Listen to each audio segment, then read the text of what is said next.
How are we doing, folks? Your host Moose here on the Pitt Panthers Football Network as we welcome you to our recruiting recap show as we welcome in the class of 2018 for your Pitt Panthers, the 10th ranked class in the country, and we're going to go through them recruit by recruit. The first guy coming in, A.C. Reese, one of the big name prospects of this class, quarterback, expected to be quarterback of the future for the Panthers. He's going to redshirt a year. You wouldn't expect him to start till probably at least, sophomore, junior year, somewhere in that neighborhood, 2 or 3 years down the road, with the depth the Panthers have at quarterback right now with Kenny Pickett and DiNucci as well. So A.C. Reese, though, very talented, very, very good runner, really strong arm, needs to work on his accuracy, but he's got the physical tools to be a fantastic dual threat quarterback.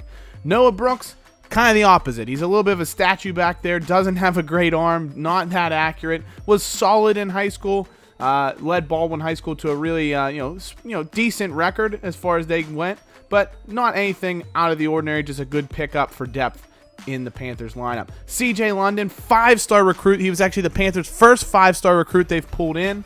Was this season, I guess. Paris Ford was a 5-star last year. He was a 4-star last year. So the first 5-star recruit the Panthers have pulled in under Pat Narduzzi was C.J. London, the running back. Very good player. Decent speed. He's not a burner. He's got an 86 speed, so he's solid, but he's very well-rounded, can catch the ball out of the backfield, can run well. He's going to be fantastic for the Panthers. Another guy with a ton of speed, a ton of impact that he's going to make this year, Paul Lease, the Panthers' other 5-star recruit this season. Great speed, great acceleration, very good with the ball in his hands. Needs to work a little bit on his route running, his catching, his route running is good, but needs to work a little bit on his catching and just overall play. But he is going to be a guy that's going to make a solid impact for the Panthers this year, no doubt about that, with that quickness. Antonio Greer, tight end. Not a great tight end crop for the Panthers, but they brought in 3, one to be their long snapper, but Greer looks like he's going to come in and be the starting tight end right off the bat with Chris Clark going out for personal issues and leaving the team. Antonio Greer is going to have to step up and be a guy that makes plays for the Panthers when he's called upon, at least just be solid when the Panthers need a tight end. Jay Ballmer, the number 2 tight end for the Panthers, he's going to come in and probably make an impact as well. A couple of true freshmen are going to get on the field. They're both, just okay players. They're not bad. Their catching could use some work as far as tight ends go, but they're decent blockers already, and they should do a job for the Panthers just slotting in and doing their best effort. Bandino Mo, of course, technically he was actually a recruit last season, but he came in as a quarterback. The Panthers have since redshirted him and shifted him over to the long snapper position. He bulked up a little bit, put on a little bit of weight, and he's going to be their long snapper this season. So he will get to see the field for 4 years as the Panthers long snapper. So good to see him get on the field. John Browning, the first of 2 guard prospects the Panthers brought in. Not overly spectacular. He's a big boy.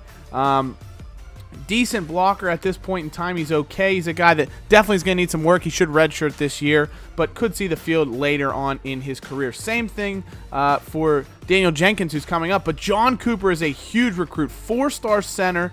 He could honestly start this year if the Panthers needed him to. If the Panthers have any injuries or issues on the front line, John Cooper could see some playing time as a true freshman. He's a great blocker already. You can look at his pass blocking and run blocking stats are fantastic. He will be starting next year. He may redshirt this year if the Panthers can afford it to give him 4 years eligibility as a starter. Daniel Jenkins, no speed is really his issue at right guard, but he's got good blocking stats already. He's a similar guy as far as Browning goes that's going to redshirt this year, but could play an impact a few years down the line. We switch over defensive side of the ball. Ronnie Baker is going to see the field. He's going to possibly take some snaps at left end. Him and Sean Wolfgang both looking to slot in, trying to earn the starting job there. I think Wolfgang has the nose because of his performance last year, but Ronnie Baker is definitely a guy that is going to get some playing time this year. Now, Malachi Bordeaux is, he's very similar in skill set to Ronnie Baker, maybe just a smidge below him. He was higher, ranked coming in. He was the number 2 defensive end in the country, but when he charted out in camp, Baker's just a little bit ahead of him, but that may benefit Bordeaux because I think the Panthers have determined that they're going to probably redshirt him this year, which means he'll actually gain a year of eligibility while Baker playing this year won't be a starter, Bordeaux's got a better chance to be a more long-term contributor. Xavier Gosselin, defensive tackle, decent player, looks okay. He's going to redshirt this year, could have a future moving forward, but a guy that's definitely going to have to increase his potential. Danny Armstead, he's a guy that's a big body, real big boy in there, 306 pounds, but he's small, 5'11", not a lot of length. Has to improve his strength for a player his size if he wants to be a contributor in the future. Another guy that's going to redshirt. Both the Panthers DTs that come in are going to redshirt for future playtime. Calvin Carlson, JUCO transfer. He comes in as a sophomore. He's got 3 years of eligibility, and he actually can redshirt. So the Panthers, I believe, are going to redshirt him this year because he slots in as third or fourth on the middle linebacker depth chart. But if they redshirt him, they could get some better playing time, better use out of him further down the road. He's a good player, very fast, very quick, a guy that can be very solid in coverage for the Panthers. Good tackler as well. Cedric Granger, he's the most kind of interesting player. He has so many skills. He actually came in as an athlete. He could play quarterback, running back, cornerback, free safety, and strong safety. The Panthers right now have him slot in at cornerback because of need. He'll probably redshirt this season, and then that'll give him a great chance to feature a couple years down the road because the Panthers should have a ton of senior corners next year, and so the year after that, Granger will really have a chance to be a starter. Marquise Walker, a guy that doesn't look to feature a ton, but he does have very good speed, so after redshirting this year, he could become kind of a return specialist potentially for the Panthers. Matt Emery at safety, guy that looks just solid. He's a guy that, again, because of the Panthers' depth at a lot of these positions right now, he's probably third on the depth chart as far as safeties go, strong safeties. So he'll more than likely redshirt this year, but he's very well-rounded as the man from Westchester. So a guy with good speed that should feature next year. Eric Fox going to play right away, of course, as the punter.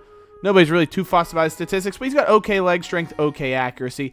Definitely should improve as the years go on, but he'll get 4 years out of him. So if we look at the Panthers class, we went through the players quickly. You can pause on your player or any player you're interested in, take a look at their gear, their specific stats, all that. But if we look at that class overall, the Panthers pulled in 2 5-stars in C.J. London and Paul Lease. They also pulled in a bunch of 4-stars, A.C. Reese at quarterback, John Cooper at center, Bordeaux and Baker at defensive end, and then Cedric Granger as a 4-star. He was an athlete, but the Panthers have decided right now to slot him at cornerback.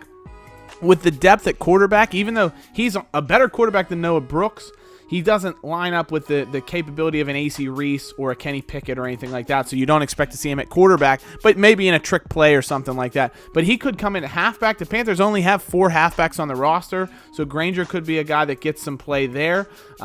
He definitely could feature in at cornerback at some point. That's where they're expected to utilize him, but he could swap over to safety, either safety position. He was actually better rated at safety, but the problem for the Panthers is we already have such good depth at safety with young guys. Paris Ford's only a sophomore. We got Jacob Laughlin, who's a redshirt freshman, who would have been better rated than him. So it made more sense to put him at corner because we have 4 junior cornerbacks right now. So after this season, they'll all be seniors when Granger would be a redshirt freshman, and then as a redshirt sophomore, Granger would probably be a starter at that point with all of those guys leaving. So it's a solid class, very good for the Panthers. I mean, you look at those players and you talk about a lot of them aren't even going to get a ton of playtime yet, but the Panthers have 2 5-stars, 5 4-stars, 11 3-stars, and then, of course, a 1-star long snapper for the 10th ranked class in the country. So a lot of guys expected to get playing time this year. C.J. London, Paul Lees, Antonio Greer is going to be the starting tight end.